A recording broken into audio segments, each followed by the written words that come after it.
Okay, guys, so me and my husband want to talk to you about how we prepare for outdoor events. Um, I don't know where to start because I want to kind of take everybody from beginning to end. Okay. Preparation in advance. Yes, absolutely.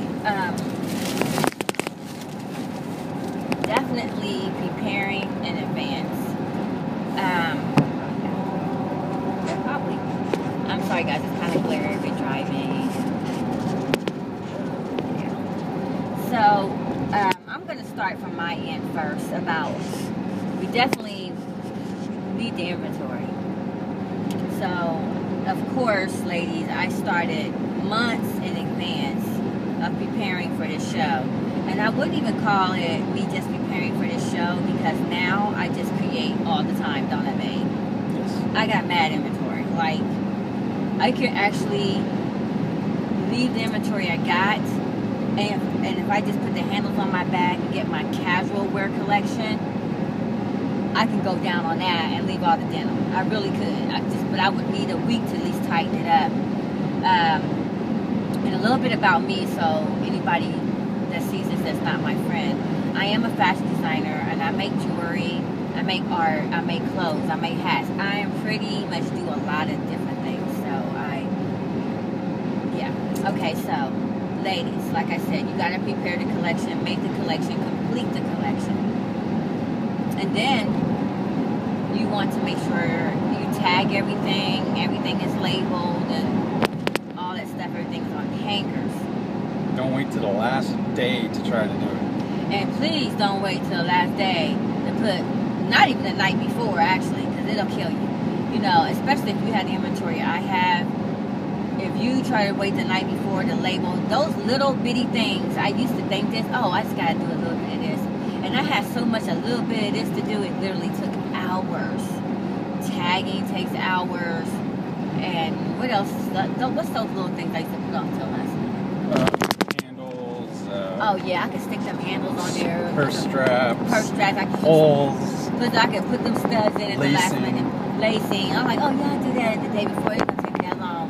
Honey, don't do it. I'm telling you, try to take care of it, ladies. Another thing that's a problem of mine, I don't know how to shut down, so I'll have so much shit, it's unreal. Not just that, my husband was like, okay, don't make nothing else. But when that energy and that creative energy is flowing, you kind of got to flow with it. And you artists know, when it ain't there, it's not there. It's not there. When that energy is gone, when that creative juice is gone, there is nothing. I mean, you will be a blank. So I always sketch. I always have pictures in case that ever happens. It hasn't happened in years where I just had a blank space, but I always got a book full of sketches I can refer back to. But yes, that's real. One thing I'd like to say about preparing in advance, and we just started this maybe 2 years ago, was we would actually put our tent up in the studio, put our fixtures together, and actually design our display in advance, and then figure out, what we have and how we want to display it. And that's actually helped us greatly as we go to different. We actually have our, design settings for like outdoor festivals, indoor festivals, different. We have about 4 or 5 different layouts depending upon what the event is. You want to, before you, like a month in advance, you want to know what kind of power you're going to have. You want to know what kind of light, if you're going to be at night, if you want to, you figure out your lighting, because a light bulb just won't cut it, because your product looks a lot different at night under lights than it does in the daytime, both good and bad. Now we've learned through trial and error to use what are called daylight LED lights that give like a daylight light look. And it almost looks like the daytime in our booth, and it really makes the product pop off the walls. He's more of a fan of those lights than I am. And they're not as hot as your normal lights. a couple other things is you want to figure out your fixtures.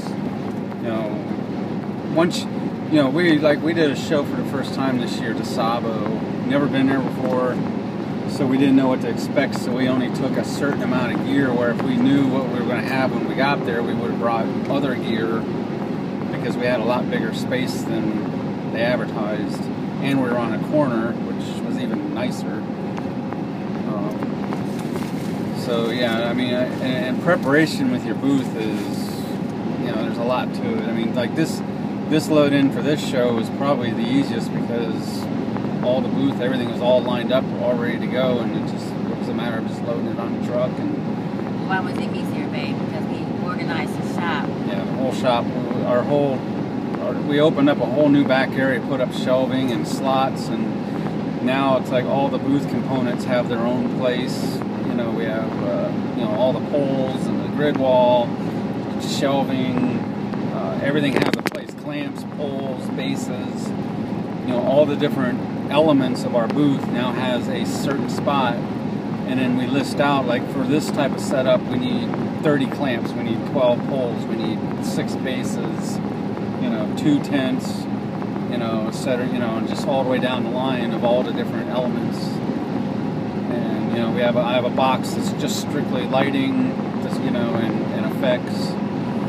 One box is clamp box, another box is fixtures, hat hooks, and that. So it's, and they're like stackable totes, plastic totes is what we use, and that makes life a lot easier because they're durable. When you're loading the truck up, everything can get wet goes in the back, and then everything that's product and that goes inside the truck in the back seat. So it's because you don't want to get caught in the rain and then all your stuff get wet.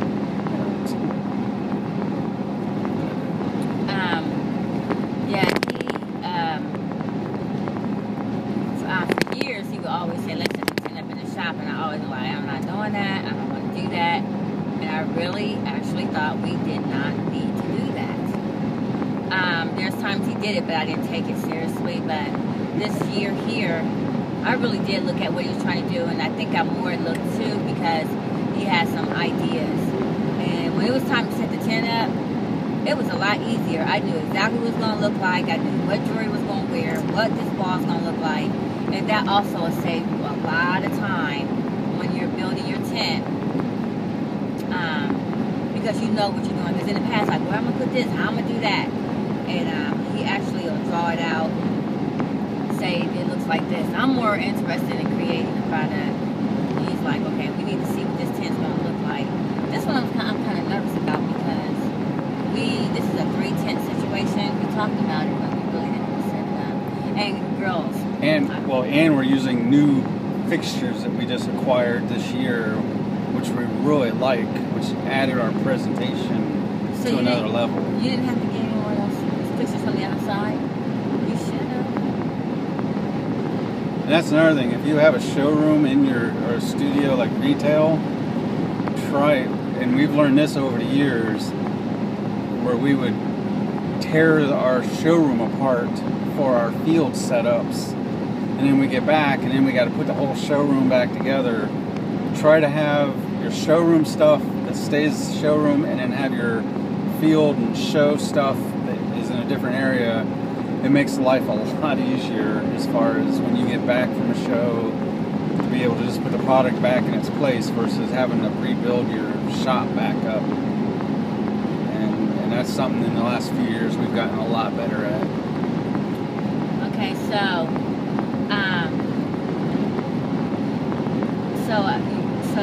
you prepared your product. If you are a designer, I hope and pray that you do have help, because what he does on his end, I don't do. If I did my own setup, it would not look like this elaborate setup that he makes happen. It would be a lot simpler, just because it's all I can do. Okay, so we talked about preparing. Take pictures of your booth, of course, in case you want to do other shows, so they can see what your setup looks like. You want to take a picture of this setup before the product goes in, and after the product is in, you want to take pictures of that. There are indoor and outdoor setups, and we have a different one for each. And and he's going to tell you about, there is a setup that I have that's just for me to carry along, and then he has the big one. Actually, these are the three. Right. Well, we have what is called our outdoor festival. We have our indoor like convention center, and then we have our what I call our light setup. And the light setup is really cool because she has a Jeep Wrangler that the seat folds down, and we have some unique tables that fold in half that are very sturdy that go in. We have a very light tent that can go in there, along with her chairs, and then certain fixtures and setups and a rack, and it actually all will fit in the back of that Jeep, and she's been able to go and set up like at a one tent setup, you know, and it's a light setup, and you know, and with a little practice, and that's the other thing. If you're putting up a tent for the first time, put it up in your front yard, put it up, take it down, put it up, take it down 2 or 3 times. And that way, when you're not at a festival, you're not trying to figure something out, like a new gadget or a new item that you're like, how does this work? You know. And but yeah, so we actually have the lights set up too. So that seems to work well for her. Yep. So guys, this is part 1 of it because we're going over our minutes, and we'll be back.